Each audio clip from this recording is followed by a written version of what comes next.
Hi, my name is Robin, but I'm not only Robin. I have DID. You may be wondering what that is. Well, it just means I have multiple personalities, or as some may call it, dissociative identity disorder. I began to understand my different personalities only when I turned 16. There are many things I'm still afraid to talk about, horrible things that happened to me, which resulted in me developing this disorder. Just before I let you in on my life, I'll explain how this whole thing fits together. But keep in mind that without the help I had from a psychologist to understand what happened to me, I could never tell this story. It all started one hot day during the summer. My mom never really let me go out much, and that day she had finally agreed to let me spend the weekend at my best friend Martha's place. We were so excited that we actually made a schedule for how we were going to spend our time together. I packed my bags, and Mom dropped me off at Martha's. I was so happy that I was going, but kind of nervous, too. It was the first time I'd been to her place. I didn't know if it was because of the anxiety I was feeling, but after unpacking my stuff, crazy things started happening. I suddenly didn't remember where I was or how I'd got to Martha's. I couldn't understand why the clothes in the cupboard were mostly fitted crop tops and tight pants. I was never comfortable wearing those kind of things. I had a bit of a panic attack when Martha ran into the room all excited, carrying a tray of cookies. I didn't even want cookies. In my head, I had this thought that I wasn't allowed to have cookies because they were bad for my teeth. I knew I was only 8 years old. So what was I doing out of the house in Martha's bedroom with her drooling over how great the chocolate cookies were? I think she noticed I was startled. She didn't ask me any questions. She just dropped the cookies and said she'd be back when I was settled in. I sat on the bed and fiddled with the card games whilst thinking about being back in my own bed. I just wanted my mom. Evening came, and I was curled up on top of the sheets, keeping to myself. I hadn't touched the cookies or taken a shower. "You need to eat and take a shower. What's wrong with you?" Martha asked in a tone I was unsure of. And like lightning, I jumped off the bed. How hungry I was. In no time at all, I'd finished the cookies and was back to chatting with her, as if nothing awkward had just happened. Before we'd started chatting, she asked, "Are you okay being here? Because earlier you put me off with that weird attitude. It's unfair how you treated me. You're acting like two different people." I stared at her, lost for words and more confused than ever. I barely had anything to say, mostly because I couldn't remember having a weird attitude. I only kept to myself for a few hours because I wasn't feeling very well. Our conversation didn't end well, but I let it go. While I didn't fully grasp what was happening at first, I knew something was wrong. I often forgot about stuff and felt out of place, and that was just the beginning of many awkward situations. I eventually got through the weekend. The random and frequent blackouts and amnesia worried me.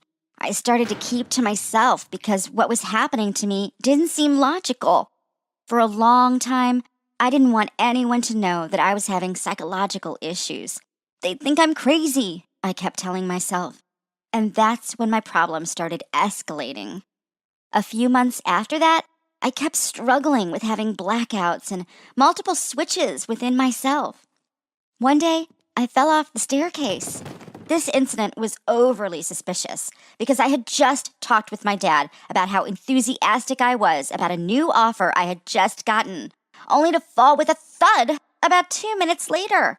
I was rushed to the hospital immediately, and that was when my mother started to pay a lot more attention to me. Of course, I tried hard to keep my disorder away from my family, especially my mom, due to our past differences. But I couldn't stop the conversation from happening.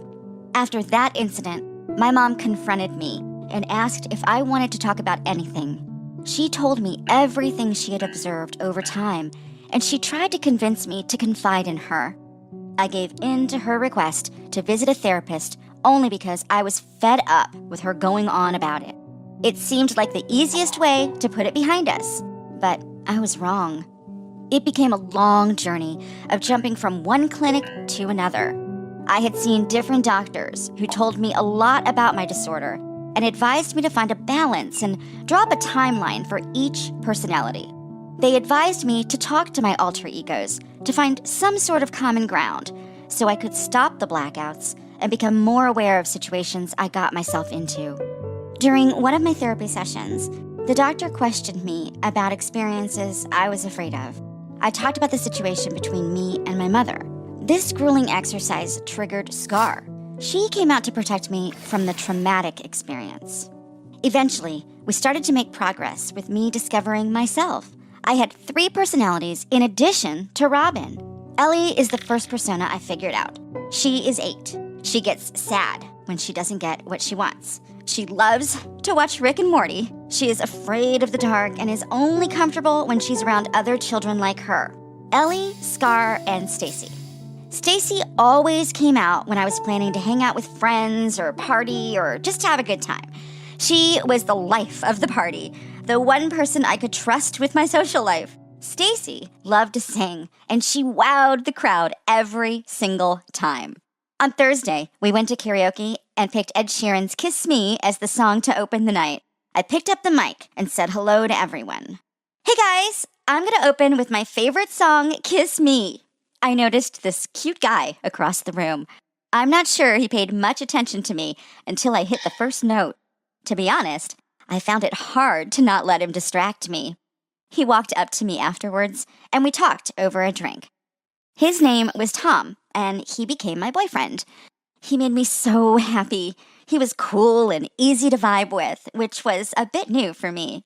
I had closed myself up to people because it was too stressful to keep convincing everyone who got close to me that I wasn't crazy. Tom and I had a few more dates, and then on one of our outings, Scar kept fighting with me to take over. Scar was the opposite of Stacy. She always kept to herself and loved to listen to sad songs, mostly melancholic ones. She gave off the impression that she was a loner, someone who loved the darker aspects of life, and who often became so engulfed in herself that she'd forget other people even existed. I discovered Scar after I had a falling out with Martha. It really hurt me when that happened, and Scar helped me get through it. She hadn't come out in a while, and I wasn't ready for Tom to misunderstand me. I gave in after a little struggle. Tom and I were talking about our feelings for each other when I suddenly became really cold towards him. I vaguely remember him asking if everything was okay. It's okay if this conversation makes you feel awkward. We could reschedule. There's really no pressure, he said. To be honest, I had no idea what was happening. Scar had blocked me out. After the date, Tom and I didn't talk much. I was afraid stuff between us had been ruined, and I still needed to get a grip on handling myself if I was to put another person's feelings into consideration. Days and weeks passed without Tom hearing from me. He tried to reach me on social media and at school, but I kept my distance. Until one day when he showed up at my door. I heard the doorbell ring, and there he was, standing there, staring at me, with questions he needed answers to. Hi, Tom. What a surprise. I wasn't expecting you, I feigned. Yeah, can I come in? He said. I offered him a drink, and he declined. I guess he was more interested in finding out my reasons for ghosting him. I sat across from him at the table and listened to him as he said everything that was on his mind. Why are you pushing me away? Why do you ignore my messages? Why are you hurting me? So many whys to answer. I kept my cool and explained to him that I was just having some difficulties finding myself, that I was a bit lost. But then I thought to myself, this guy really cares about me. So I thought it'd be wise to just tell him what living with DID felt like. I knew it was finally time to confess. Tom, I have dissociative identity disorder. I have multiple personalities that switch up at different times. There's Ellie, Scar, and Stacy. Ellie is 8 years old, and right now she wants to come out. It is her time, but I'm overruling, which is going to cause an imbalance in our routine.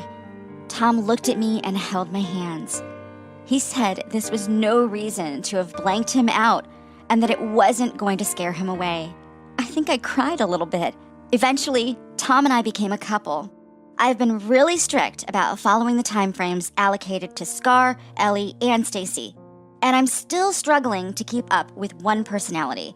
I get afraid that people will call me a creep or leave me because they might find me exhausting, but I'm just doing my best to manage it and to keep seeing my therapist.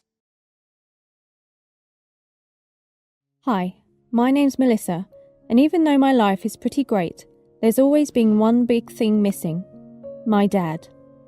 For as long as I can remember, I've been asking my mum about him and secretly hoping he would just turn up on our doorstep and we'd live happily ever after. My mum is amazing, and she has always done everything to make our life as perfect as can be. But I just couldn't stop thinking about my dad out there in the world somewhere. When I was really young and my friends at school would ask about why I didn't have a dad, I'd say he was a superhero and had been called to fight crimes. And sometimes I'd even tell people he was an astronaut and was living on the moon. Every birthday, I'd always make the same wish. I wish my dad would come home. But no matter how much I begged, my mum wouldn't ever let me meet him. I remember once when I was 6 years old, we went on vacation to the beach, and I convinced myself that that was where my dad lived. Every time a man passed us, I would ask him if he was my dad. It made my mum really upset, and she refused to take me to the beach again. But it's just not fair. Everyone else at school has a dad, and I don't see why I can't just meet him. If he's really that bad, then at least my mum can let me decide for myself. He's my dad, after all. So for years I would gaze extra long at every single male face we passed in the street, searching for any sign that one of them might be my dad. It started to affect my relationship with my mum. I think she became insecure about it all, thinking that maybe her love wasn't enough for me. I eventually told her I'd stop looking for him, and that I was sorry for bringing him up all the time. Things started to get better between us after that. Anyway, my mum is super healthy and fit, and really into running and yoga. But one day she had really bad stomach pains, and so we quickly rushed to the hospital.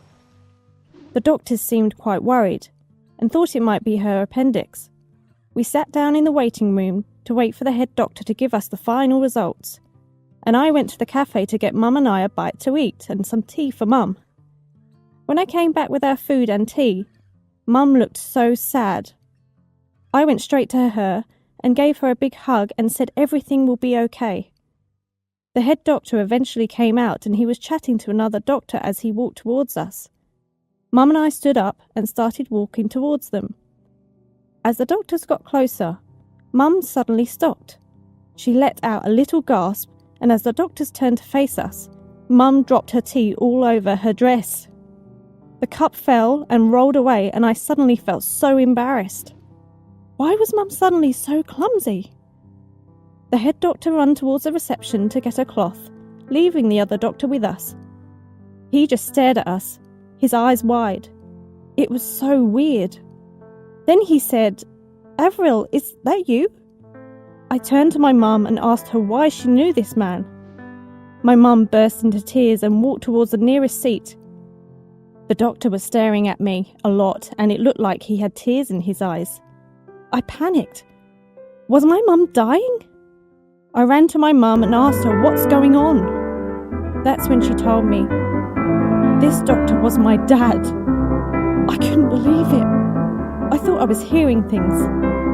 The next thing I knew, he was standing next to us crying and asking my mum if I was his baby. The head doctor and the nurses and receptionists were all watching from the side of the waiting room. This was the most surreal moment of my life. I'd been waiting for this moment for so long, and now it was here. I didn't even know how to act. Was I supposed to hug my dad? My mum looked even more shocked than me. She stopped crying and introduced us. She said, "Melissa, this is your father, Ben." I stuck up my hand to shake his, but I felt so awkward. I wanted to hug him. but he was a stranger. But also he was my dad. My dad. As his hand touched mine, he pulled me into his arms and said he'd been dreaming about finding me all this time, but didn't know whether I existed or not. I didn't understand what he meant. Of course I existed. But I just ignored that for now. All that mattered was that I had finally met my dad. The head doctor came over and told my mum they needed to run some more tests. So she hugged me and said she'd be back soon, and that now I could catch up with my dad. She said we'd talk about everything properly later, but for now I should just enjoy finally getting to spend time with my dad. I wish my mum luck, and Dad and I went off arm in arm to the cafe to get to know each other. This trip to the hospital turned out to be a lot more dramatic than I could ever have imagined.